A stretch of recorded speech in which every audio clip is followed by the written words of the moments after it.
At least better seat to kaysa sa Philippine Arena. Come on! Hello mga kakaps ko! Welcome back to my YouTube channel. This is Nika, your Tita 18 right here. And as you can see from the title of this video, I'm gonna take you to my journey of securing a ticket. Also, I'm going to a country that is not my own, outside the Philippines. I know I was very excited for the concert in the Philippines because that is their home country. That is where the big production is. It would just feel different when you experience their concert in the Philippines, right? But if you are my longtime subscriber, you guys know that I went to their Bangkok leg. However, that was canceled. So that was also my wedding anniversary with my husband. So, parang pinagpalit ko yung husband ko sa SB19 kasi talagang iniwan ko siya. I left China November 18th at night, and our anniversary is actually November 18th as well. So we just had dinner and then I went straight to the airport with nakabongga pa ako, nakadress pa ako, lahat diretso na taga. We went to a dinner with my luggage already, alam mo yun. So tumiretso na ako ng airport, and then November 19 came, wala talagang concert, so that was okay. Okay lang. I actually already knew at that time na wala talagang concert na mangyayari, but I had the ticket already, diba? So okay lang.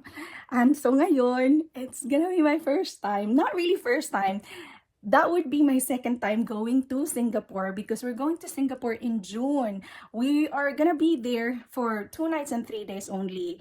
And that would be with my husband and my husband's family.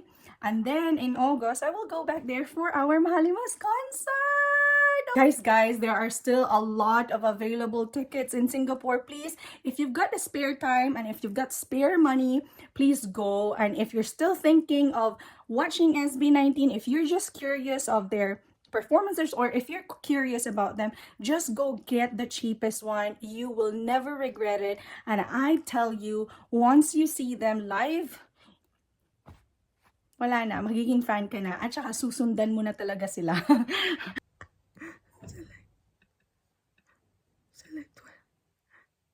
Sound check. Magsa-sound check ako. Your account. Nagbe-verify pa ako. Sorry, wala pa ako ligo. Sound check.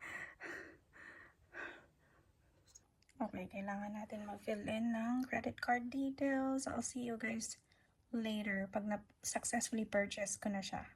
So, ayan na siya. Booking confirmation.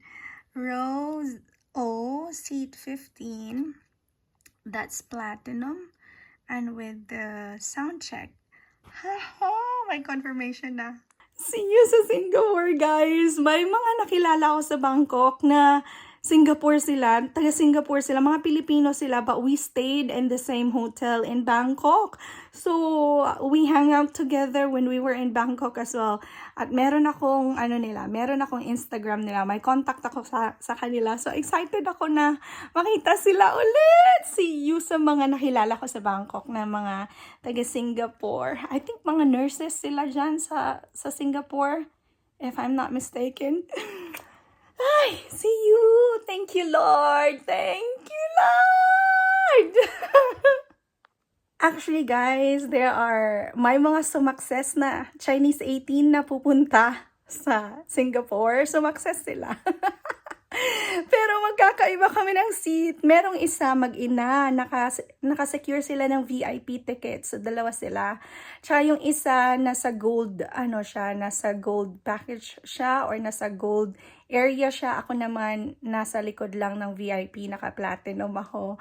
So, at least 4 kaming pupunta. Baka nanghihikayat pa ako na, sige na, meron pang mga seats. So, yung iba, titingnan pa daw kasi hindi pa nakapag-leave sa work o kaya busy sila sa school. Alam mo yung graduating na. Halos kasi lahat ng mga dito, ng mga 18, estudyante pa lang sila. Oo, kaya mahirap iwanan. Lalo naman yung mga graduating talaga kasi ang dami lang ginagawa. So, yun. Diba kasi hindi tayo nakapag-secure ng ng global package nila. Congratulations, SB19! Sold out din yung global package. So, hindi tayo nakapag-secure, diba? perfect sana yun sa akin eh, pero hindi, wala eh. Wala eh, ganun talaga eh. Wala tayong swerte sa kanyan eh. So, guys, if you're from Singapore, recommend me a hotel that is not too expensive. I'm not really fussed with accommodation since I'm gonna be only there for like 2 nights probably. Yeah, kasi sabi ng asawa ko, uwi ka kaagad. Sabi ko, huy, wag naman. Alam nga namang isang araw lang ako doon. Ano ba yun? Milyonarya? Parang ganun. sabi ko, ano lang, I'll stay there probably 2 nights and 3 days as well. So if you've got any recommendation of a good hotel naman na may magandang pagkain, na safe naman. I know Singapore is safe.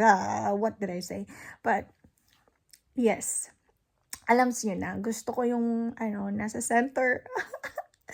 Thank you mga kakabs ko. If you're going to Singapore, see you there. Bye!